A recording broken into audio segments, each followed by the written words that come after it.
take what you've got and flip it and keep flipping it. And what I mean by flipping content is this: what are people asking? And then create content based off of that, providing answers and information. How are you using content to drive sales, do business development, like actually assist either within Phlash Consulting for your own business development or for the businesses that you work with as their marketing partner? So the first thing for us, we create niche video content for our target audience. When it comes to like shorts and reels and that kind of stuff, to be honest, I've struggled with that. I actually hired a video coach, and one of the big things that I found by that type of content is having a good hook, explaining what you do, and then having a call to action works really good. But you own your email list, you own your subscribers, so you can get 100% delivery to those people. So what we do is, as we're creating all this content, we curate the top performing things from the last week and we put it into our email newsletter. We don't have to create a whole new email newsletter. Growing up, it was just me and my mom. We had no foundation from a personal finance perspective, and I was working at Ruby Tuesdays, and I actually overdrafted my account when I was 16 at CC's Pizza. I swiped for like $5 all you can eat pizza, and my card declined. I had no idea what I was doing. I was just like, I'm gonna start a blog.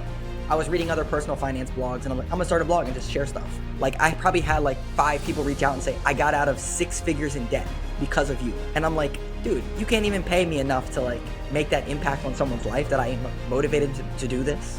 I just genuinely love like being the best version of myself, and so hopefully I can motivate other people to go out and just take a stab at it and just go for it, because that's literally how I started doing this. Phil, how are you doing today, man? I'm excited for us to be chatting. Yeah, I'm doing good. Likewise, it's going to be a good conversation. Yeah, we've spoken once before, and even from that conversation, you're kind of sharing tips, tricks, and stories. And I was like, man, we got to stop talking so I can get most of this on air and share it with the good folks listening. But I'm excited to continue really learning about the different ways that content marketing and just all these little, I mean, really, they all revolve around content marketing. That's the theme of this podcast, right? Is like teaching people from other people through a combination of stories, etc., of different ways, whether it's the principles of like, man, just putting it into your bones that you can't be skipping the stuff, and just hearing story after story of the opportunities it creates for you. That's what we're here to inspire and get people to get on board with. Awesome. Yeah, I'm excited. I have a lot of cool stories to share that's going to hopefully motivate people. Yeah, just so people are even more motivated to listen. Tell us a bit, just the quick intro to Phil, who you are, what you do, maybe a bit of how you got here, but especially just the current thing right now. Yeah, sure. So I'm the owner of Phlash Consulting. We're a team of 10 people. We partner with local home service businesses, usually like 1 to 10 million in revenue. And we are an outsourced marketing team for them. So everything from SEO, Google Ads, to website conversions, optimizations, to retargeting, text marketing, that kind of stuff. And so, yeah, we're bolted onto that company. I've been doing that for about 6 years now. Before that, I was a blogger. I've been featured on Forbes, CNBC, Business Insider, Yahoo Finance. I've done a lot of cool content stuff that we're going to talk about today. And I just genuinely love like being the best version of myself. And so hopefully I can motivate other people to go out and just take a stab at it and just go for it. Because that's literally how I started doing this. Tell me, where were you when you kind of put that first, like, how did you become a blogger? Like you started publishing content. Why did you start publishing in the first place? Yeah. So growing up, it was just me and my mom. We had no foundation from a personal finance perspective. And I was working at Ruby Tuesdays, and I actually overdrafted my account when I was 16 at CC's Pizza. I swiped for like $5 all you can eat pizza, and my card declined. And at the same time, I started at church, we started this Financial Peace University with Dave Ramsey. So I went to this course, and Dave Ramsey was talking about changing your family tree. And I said, whatever this guy says, I'm going to do it. So I started budgeting and doing all this stuff and like anti-debt and all this stuff. So I went to college, and I knew going to college I was going to take out student loans, but I knew when I graduated I was going to pay off my student loans. So first year out of college, I had 30,000 student loans. I paid it off in the first year, making $48,000. I was working at Enterprise Rent-A-Car. And then 2 years later, I was 25, and I actually bought a condo with cash, $57,000 in the cut, like in not a nice neighborhood, but it was a 1-bedroom, 1-bath condo. And I was 25 at the time, no debt, no mortgage, no rent, nothing. And my wife is a kindergarten teacher. And all of her friends were like, how did you pay off your loans? How did you do this? Because they had a bunch of loans. And so I started telling one person, and they were like, oh, what was the budget that you used? And that was the moment where I'm like, I need to make a blog where I share my story and the resources that I used and talk about it. At the same time, I was listening to podcasts like Andy Frisella. He had a podcast called MF CEO. And there's a guy on there that he was You're an OG Andy listener. Yeah, exactly. So he was interviewing Dan Fleischman. And I vividly remember the conversation. Dan was like, just do it, dude. Like, just do it. And this was like in 2014, 2015. So I'm like, I'm just going to start a blog and just share my stuff. So that was the beginning of like content. I had no idea what I was doing. I was just like, I'm going to start a blog. I was reading other personal finance blogs and I'm like, I'm going to start a blog and just share stuff. I think, to this day, that's still all content strategy really needs to be is like, what are the questions that you are asked because people are see you as the expert in that thing. So in Exactly. like just the situation where you were in your mid 20s, you just were the responsible guy who was able to afford a condo. So I'm just like, how'd you do that? And so that's Exactly. the questions everyone is asking you. And now present day, you're this expert in growing home services businesses. And so if all your content is simply just asking and answering those questions, it's so funny how simple some of these solutions are. It's just the hard part is accepting that they can be so simple and then putting yourself in the chair, committing to actually do the work or spend the money to get the content out the door. That's right. There's a really good book. I actually interviewed Marcus Sheridan on my podcast, and it's called They Ask You Answer. And he has like 5 basic principles for content. But the big ones for like MySpace for home service businesses is pricing. Like, how much does it cost to do lawn care? How much does it cost to get your HVAC repaired or replaced? The big elephant in the room questions like, could I repair this or do I replace this? So he has a list of those things. But to your point, it's like, what are people asking? And then create content based off of that, providing answers and information. And that's exactly how I started, was like, what are the people asking me? And like, maybe I could start making content about this and see how it goes. I love it. Yep. Um, Tell me also about podcasts. I know that's a big part of your strategy. We're kind of just putting a lot out there and we'll figure out where to dive in. Yeah. But you've been flown out to other cities to be on podcasts. Yeah. How does that happen? Yeah, man. So like I literally my wife laughed. She's like, "How in the world are you getting flown to Vegas and like paid to be on podcasts and put up in the Wynn Hotel and like you feature on this stuff?" And it's just surreal to even think that that could even be a possibility. So when I started blogging, I had no idea what I was doing. I never built a WordPress website. I never wrote anything. This was before AI and ChatGPT and everything. I was literally handwriting 3 blog posts a week that were like 1,500 words. And what I realized was I That's a needed to, lot. it's a lot. It was a lot. And I started doing email marketing through MailChimp. Like I was doing everything.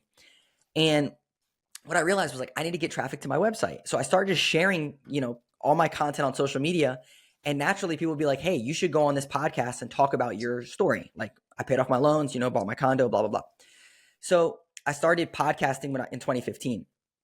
And it was a good way to get traffic because you kind of layer on other people's traffic and you can get traffic to your site, blah, blah, blah.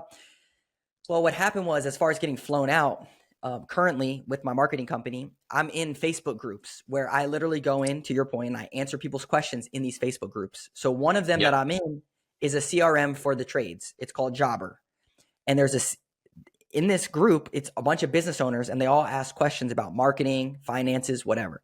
So 2 times a week, I have a filter where I go into this group, I filter it by marketing, and then I answer all the questions, whether it's using my content, like, hey, check out this YouTube video, but here's what I would recommend, or I just answer the question straight up. Mm.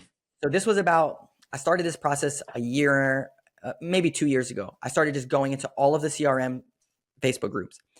Well, after a year of doing this, I got a call from Jobber and they were like, hey, you're in our group and you add so much value. We want you to be on our podcast. I'm like, cool. That sounds good. I haven't been on any podcast for what I do yet.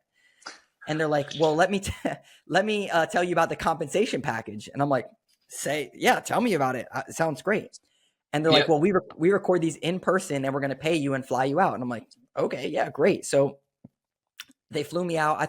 My wife thought it was a scam. I thought it was a scam. I was like, I Hmm. don't know. We'll see how it goes. So anyways, they flew me out and it was all because of the content that I shared, answering people's questions in the Facebook group, that I ended up getting out there and on their podcast. So we've discussed kind of a few kind of scattered things. Present day systematized. What are you actively doing? Kind of like what's the cadence? What's the pulse? I know you're doing a lot of outreach to purposely now, so it's kind of luck that you ended up on that podcast, and now you, I think, are trying to engineer luck to purposely go on more podcasts. What else are you kind of 3 blog posts a week was your cadence back in the dark ages before Yeah. ChatGPT? Yeah. Um, Dark Yeah. ages in air quotes, definitely irony intended. But like present day, how do you define what you're trying to do with content? Like obviously unique opportunities present themselves, you take them, but what are you trying to make happen? Yeah, one of the biggest areas of opportunity that I highly recommend to anyone listening to this is to take what you've got and flip it and keep flipping it. So I'll go back to the story. I mentioned I was on Forbes. That was from flipping content. And what I mean by flipping content is this. I would get on a random podcast that had one interview, or I would get one Hmm. featured blog post that had barely any following. And what I do is I go and I tweet at that company on Twitter or tweet at the CEO and be like, hey, thanks so much for featuring me in this blog post from your company or whatever. Or I would take the podcast that I was on and I go to the next one and say, hey, I was a guest on X, Y, and Z podcast. You should have me on your podcast. I would continually flip things. So with the Forbes thing, this is what happened. I used to use a platform called Harrow, Help a Reporter Out. It's Yep. it's been changed for now, but it used to be free. And you could get in a bunch of articles. So I would get in these random articles. And then what I do is I realize that personal finance, there's tons of articles out there about people that have paid off debt, people that are like, financial independence, retire early community. So I'd find those people that were writing cool articles on like Forbes, CNBC, and I'd find the writers on Twitter and I would tweet at them.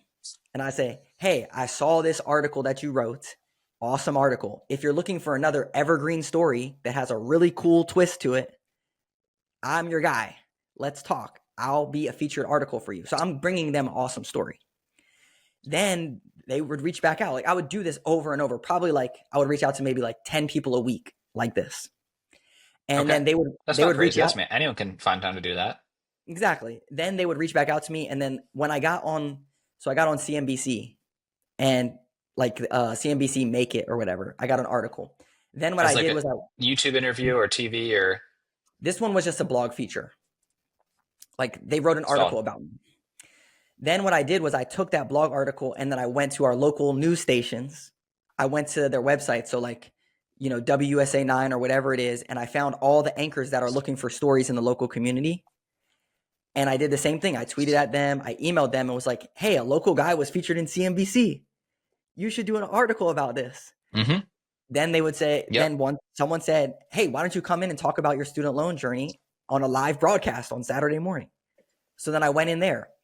Then I went to all the radio stations that were local. And I'm like, hey, I was just on TV. Yeah, I was just on TV and on Yep. Forbes and on CNBC. You should have me in to talk about this. So it goes back to kind of what you're saying about that. Like, what does that actually look like to reach out to people? It's just stacking things on top of each other. So before we recorded this, I told you about Upflip, which is they have over 1 million YouTube That's subscribers. exciting. Very exciting. I'm going to be a guest on there. And it was the same thing. Like, how can I flip the content that I've already been on, like with Jobber, like the Masters of Home Service? How can I take that and then level up and say, hey, I was on this one. You should have me on yours. So that's a really big thing. As far as like a cadence goes, what I recommend to people is like we have a pretty good, I have a virtual assistant and a team that's helping me with stuff, but just create content based off people's questions on a daily basis or weekly basis and just put it out there. What's the worst that's going to happen? Yeah, I think it comes back to, well, I mean, first of all, tons of value in what you just shared.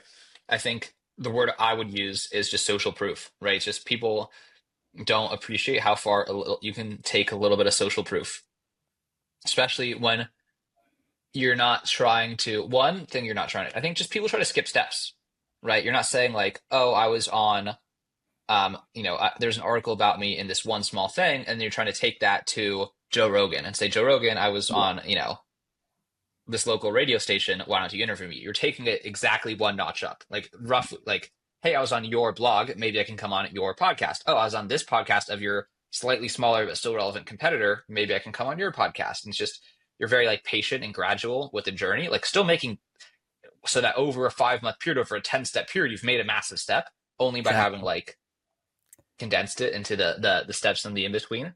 And then one thing Exactly. I've kind of learned recently that I think you're just embodying very well is I think people like fixate on like, oh, that's not scalable. And it's like folks like, people say, oh, I'm not going to go comment in Facebook groups. That's not scalable. It's like, okay, but people try to make things that are scalable, but then don't work at all.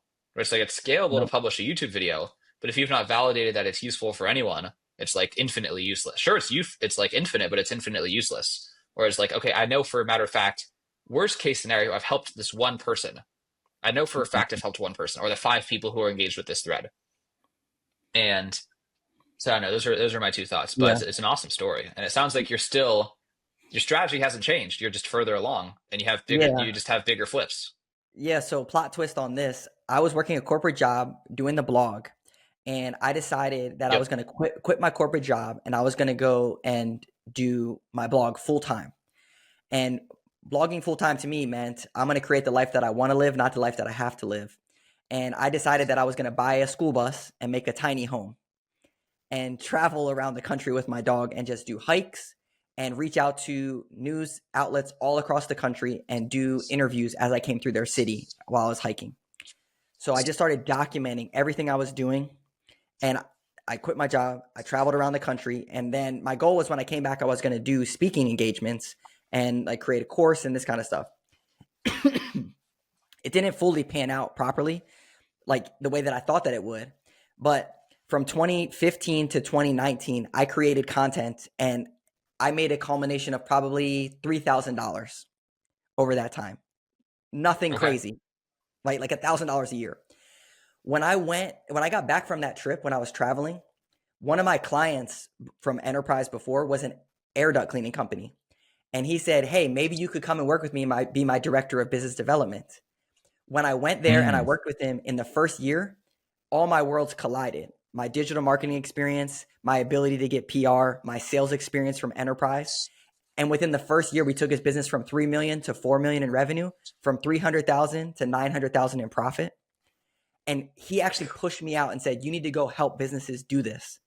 So I say all that because creating a blog, not for making money, just for helping people, got me featured on all this cool stuff, got me motivated to do this. But really, it taught me over that 4 year period, like all these skills that now I built a 7 figure company out of this thing that I had no idea what I was doing. And it's just like a crazy story that like just take the first step and create content and answer people's questions. And you never know what's going to happen. I think an important ingredient is, I mean, obviously, I can't assume that, whatever time of day you're sitting down in a quiet room doing the writing, that you're having fun with that specific step. But overall, it just seems like you're enjoying the whole process, like overall. Obviously, the work is the work sometimes, and you can't skip that. I think that's, in terms of like setting realistic expectations in business, everyone kind of brings in a sports metaphor, right? Like if in sales, you're closing like, one out of every four calls, that's a 25% close rate. That's actually considered like reasonable. Same thing with like in work, if you're running your own business and 60% of it is pleasant and 40% is unpleasant and it's just work and 60% feels like play, it's like that's still pretty solid. Like it's impossible to find anything of value and make money where all of it is just playtime all the time. But the point is, I just appreciate your enthusiasm and like positive energy, just describing everything you're describing. It's energizing.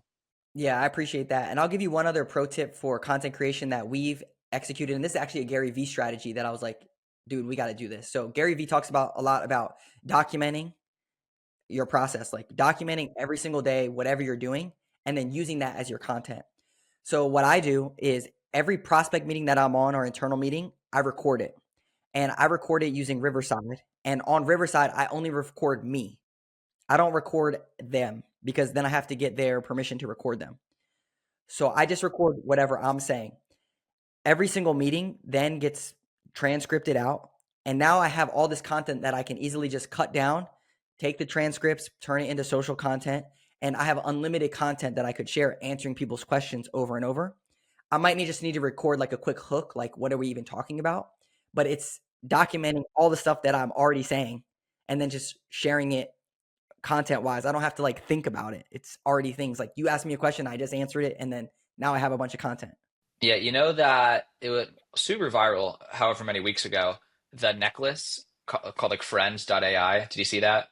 No, I didn't. What is it? That like, okay, it's like it's a necklace and it just like listens to you all the time and Hmm. kind of just like becomes like an AI friend.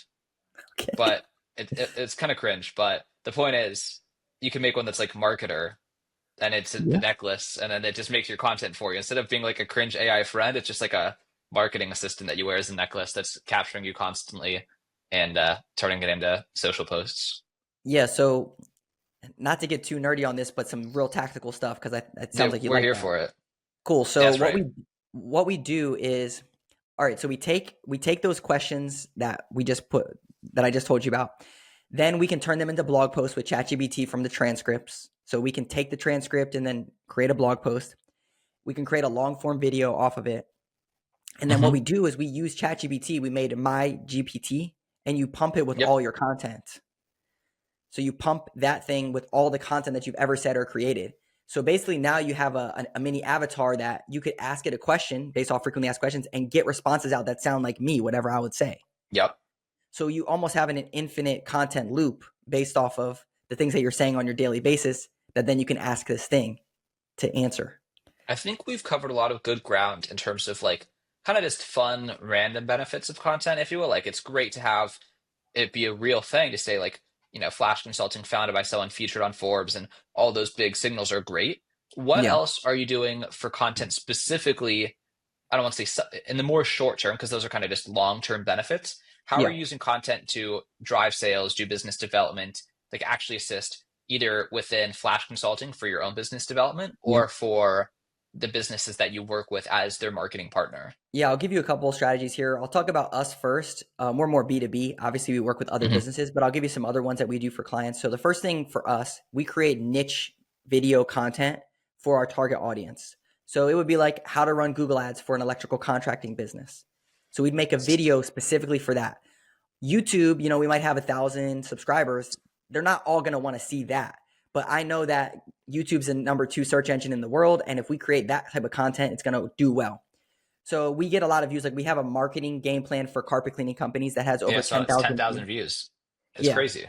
So like a content piece like that will get leads every week, every month from people that just saw this. So we create those types of very niche type content pieces. That works good.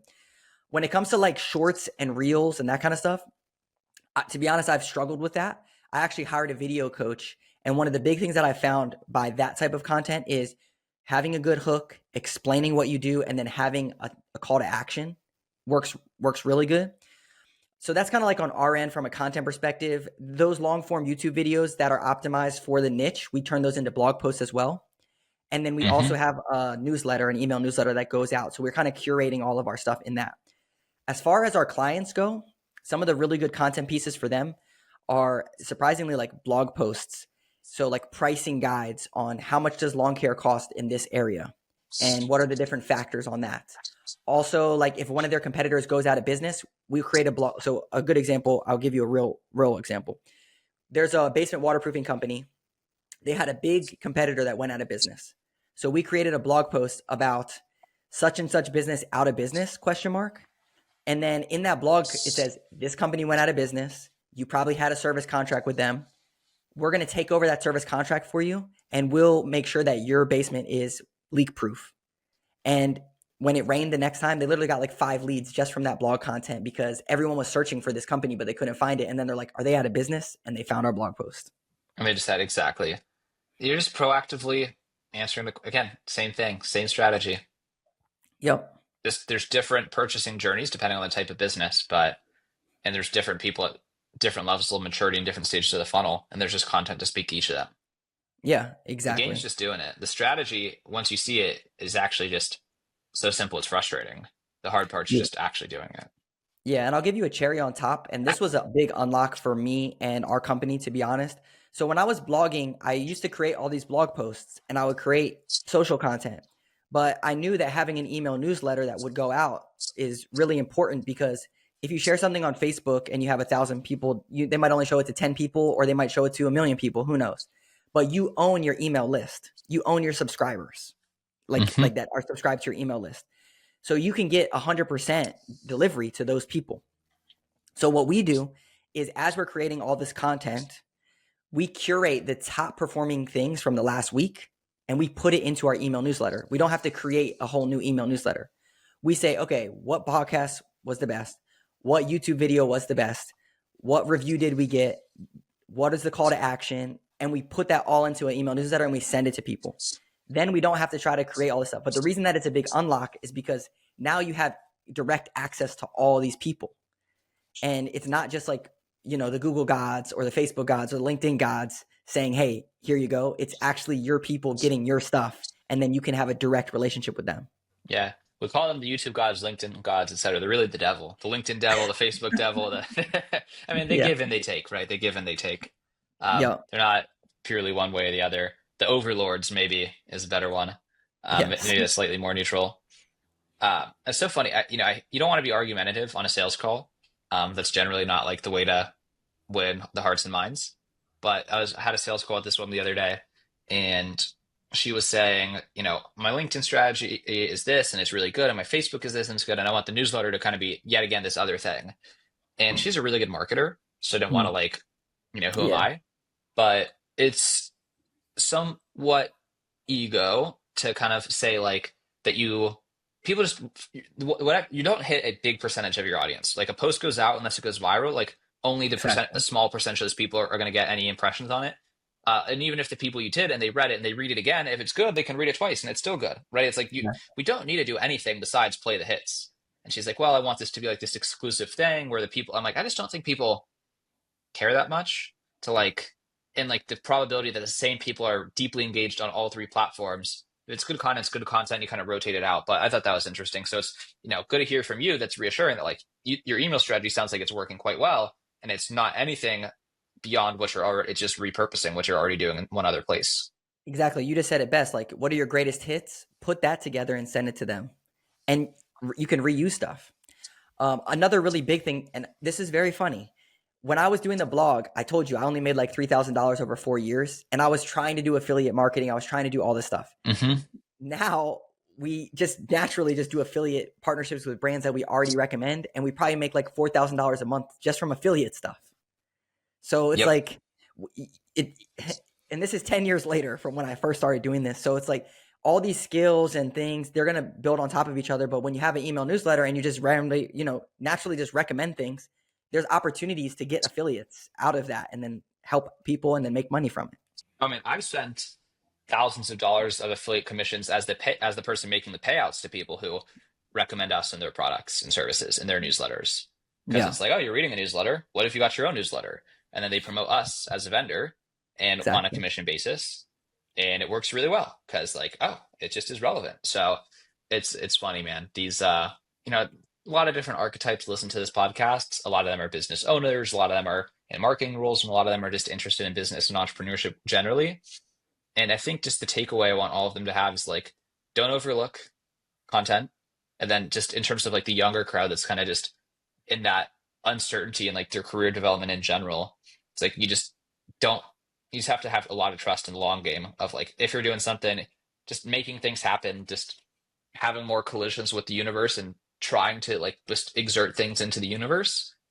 You could be 10 years later getting 4K a month is just like side revenue as like a side Exactly. product of, and like it's just not it's like fun and it's exciting, but it's like you get to a point where like I don't know how the you of 10 years ago would react to like hearing you today be like nonchalantly making 4K a month from your blog that's like not even anywhere close to like the main thing that you're working on. And that's literally why I said it's hilarious because 10 years ago, I'd be like, oh my gosh, I'm quitting my job 4K a month. Like I'm a genius. And now Yep.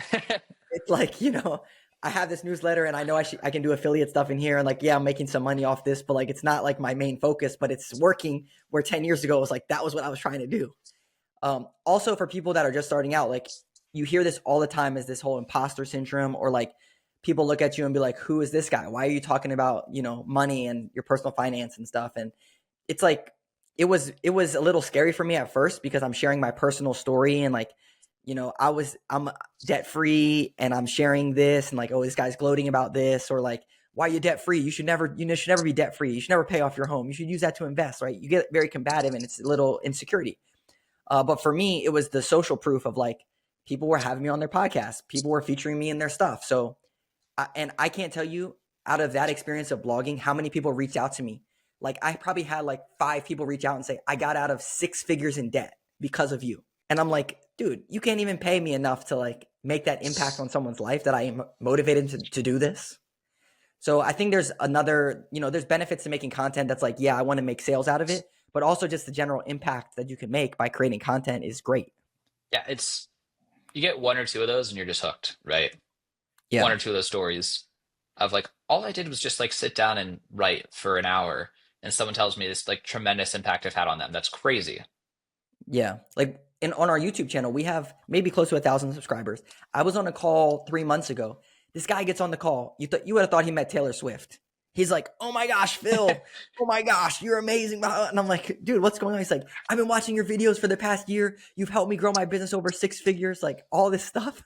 And I'm like, "Dude, great job. Like, I love it." And I had no idea who this guy was, but it's like, that is a win. When I heard that, I'm just like so pumped up to go make more content, because it's like, that is really like what you're trying to do. The sales will come, like it's going to be natural and organic, like it will happen, but you're really making the impact. It's like, that's what it's about. One major benefit that I've only recently rediscovered, I've knew it in the past, forgot about it, rediscovered, is if you're making like, I think just people are so, I don't know if myopic or narrow minded in terms of like content has to, again, the think about the original blog, you're trying to just, you're thinking very small in terms of, if I'm not making money from page views, this isn't worthwhile.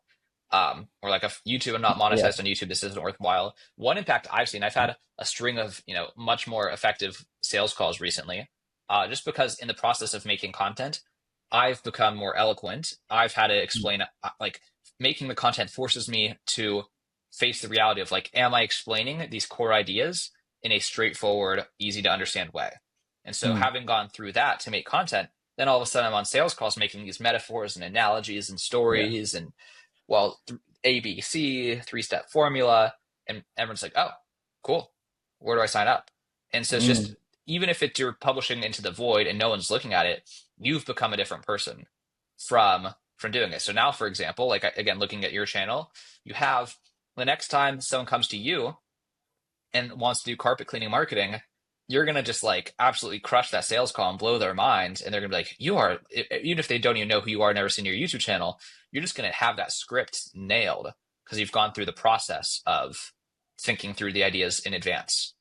Oh yeah, absolutely. You're absolutely right. Like, that's just repetition for when you get on those sales calls. Like, what are the people going to ask you? And you already have the stories and the points that you already know are going to hit really good. One thing that I wanted to mention about the content that I didn't mention before was in your sales process, because you just brought up your sales process. When you create content, you take those greatest hits and you can put them in your sales process. So when someone reaches out to you as a lead, like for us, someone schedules an appointment, let's say it's for next week. Well, as it's leading up to it, we're sharing those greatest hits content pieces with them. Like, hey, check out this. You might find this interesting. And it's like building the excitement of watching this interview that I did with someone that they may know. And then they're like, wow, okay, this is like a top tier company. Or like, here's a Google Ads video that you should watch. Whether we work together or not, here's what we would recommend doing. And using your content and repurposing it, again, kind of like flipping your content into different things. Don't just let one thing die. Use it over and over again so that you get the most juice out of the squeeze.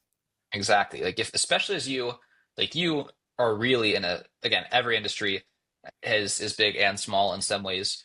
But anyone now who is in home services, I don't know, 35% of them probably know what jobber is, right? Yeah. So Yeah. like Yeah. that's something that you should, like, I don't know what the percent, a lot of It's them, like like, that. It's like that 40, 50%. They would know what jobber is. exactly, right? And the percentage who don't just don't even know what a CRM is, right? So Yeah. that's kind of the two segments of the market. But now you say, oh, it's actually on the jobber podcast. You should check that out. Or whether or not you say that, or it's just a random thing for you to tell the same story on LinkedIn. And like that, the story about the time I was a brand new entrepreneur, got flown out, and then you promote that again and they see that. And there's the same social proof. Like it's not just about, it's about the non-expiring forever asset that you've just put into the world of like, okay, so this you see in your outreach, okay, this is someone who uses Jobber, whether you use like a tool like BuiltWith to see that Jobber is integrated with their site, or just, Exactly. it's a very natural question I would ask someone in a discovery call, um, is what CRM do you use? Like where I do email marketing, I do newsletters. Where are your email addresses right now? Are they in a spreadsheet? Are they in MailChimp? Or are they in Jobber?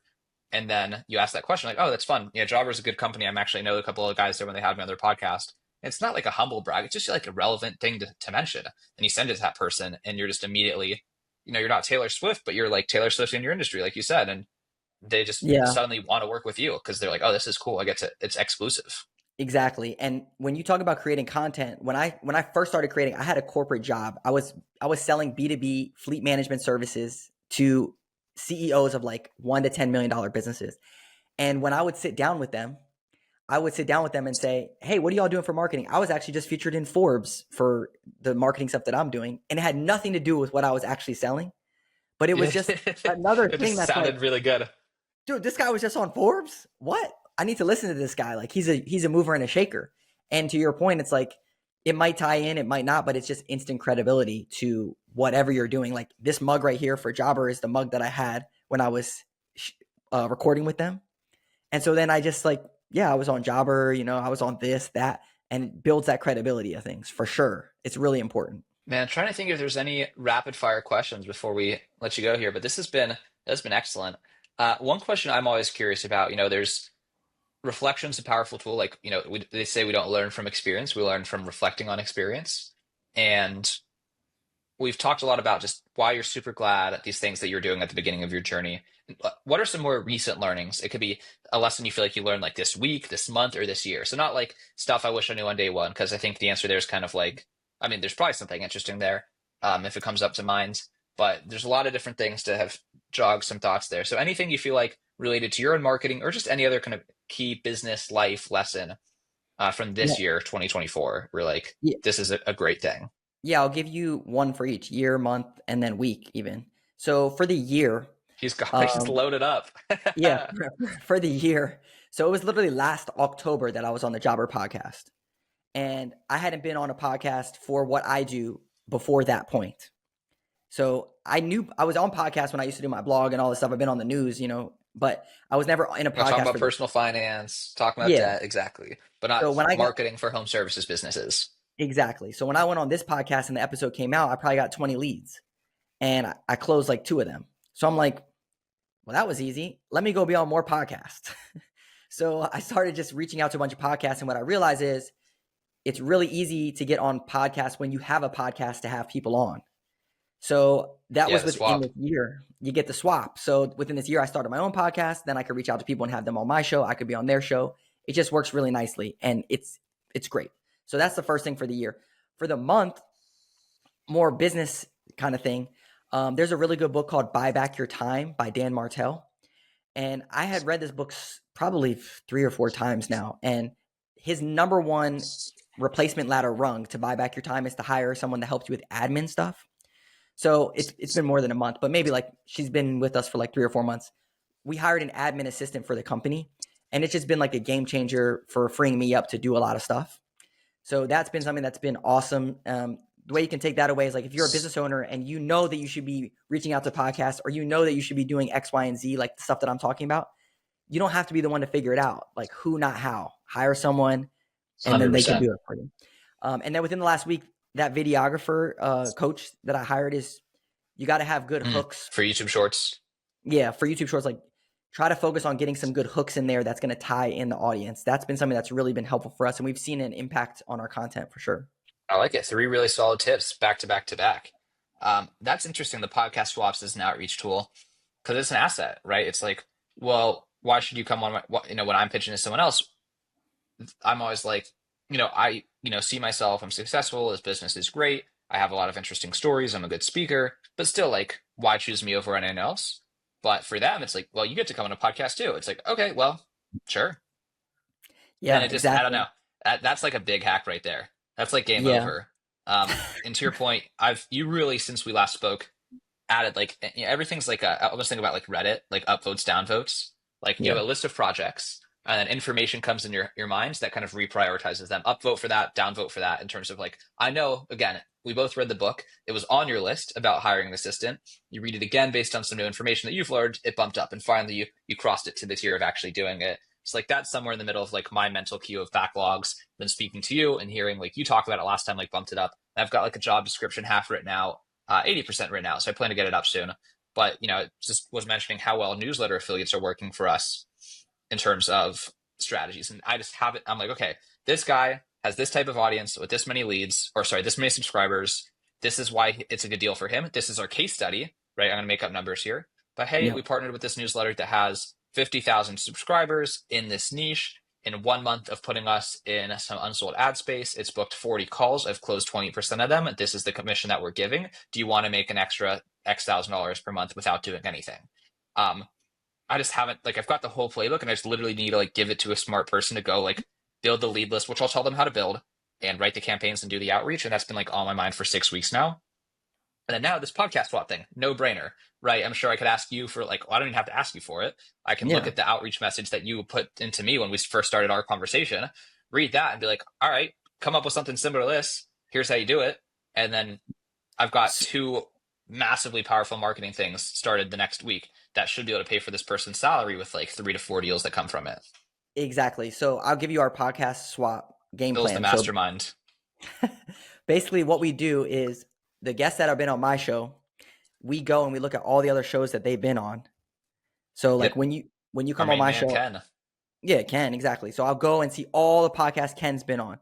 Then we'll find their email or whatever, and we'll reach out to those people and say, hey, while we were looking and getting ready for Ken, we saw the podcast that you did with him. Would love to have you on our show and you on our show, kind of thing. And it basically like bridges that gap, but makes the connection. And then it's like, oh, well, Ken was on my show, blah, blah, blah. So it's all makes sense. It's again using, and if you told me that you had the CEO of some home services company, so again, let's say Ken Rusk is, I don't know what his company makes, but let's make up a number, let's say 10 million a year. And you told me you have the CEO of some billion-dollar home service company on your show. That still means less to me because I have no idea who he is. Even though he's Exactly. like 1,000 times as successful as Ken, his book is 10 times as best-selling. I just don't care. But it's like, oh, Ken, I liked Ken. Ken's a cool dude. Um, and that actually 100% is what gets my attention. So Exactly. Exactly. that's a whole lead magnet in and of itself, as like, or an info product, is like the full podcast swap playbook SOP plug and play with some Clay automations. Plug and Clay. That's going to be a slogan for Clay. If they haven't thought of that, they probably have. Ah. Yep. This has been awesome, Phil. You've got two YouTube channels. You've got yourself on LinkedIn. You've got newsletters. Who should be listening to your stuff? Is it mostly just home servicing businesses? Or you kind of got some more mass interesting things? I think everyone should at least follow you on like LinkedIn or whatever social, but tell the people what Yeah. to do with the information if they've enjoyed their time here today. Yeah. LinkedIn is probably the best place. Phil Risher, PhilRisher. That's where I just share a bunch of stuff. YouTube, our Phlash Consulting YouTube channel, we have really good interviews with subject matter experts in the field, as well as me creating content for home service businesses to help them grow. That's a great place. Or if you just want to see like content in action of what I'm doing, that's a good place. But yeah, LinkedIn or YouTube is the best places to go. If you are a home service business and you're like, hey, I'm not really sure my marketing plan, and you want a free marketing audit, we do marketing audits. You can go to our website, flashconsulting.com. It's PHLASH consulting, and it's a free marketing audit. We get on a call, we look at your stuff, and we say, hey, here's a game plan for you to grow. Yeah, I've got a friend, one of my close friends in HVAC, Yeah. and I'm gonna be like, dude, you got to check this guy out. Check out Phil. So now you're Yeah. referable, right? Now it's like, I'm not saying you two should hop on a phone, but I'm saying you Yeah. should look at your content, right? Yeah. Exactly. So it's like a way for me to make an introduction for you that costs none of your time based on work you've Exactly. already done in the past. Exactly. And I'm helping him out. I mean, like, because he, like, you have good stuff and he's kind of new to marketing, right? So it's like, bam, win, win, win. There you go. There we go. The theory played out in action. Phil, it's been a blast. I'm glad we've connected and look forward to staying in touch. Appreciate it.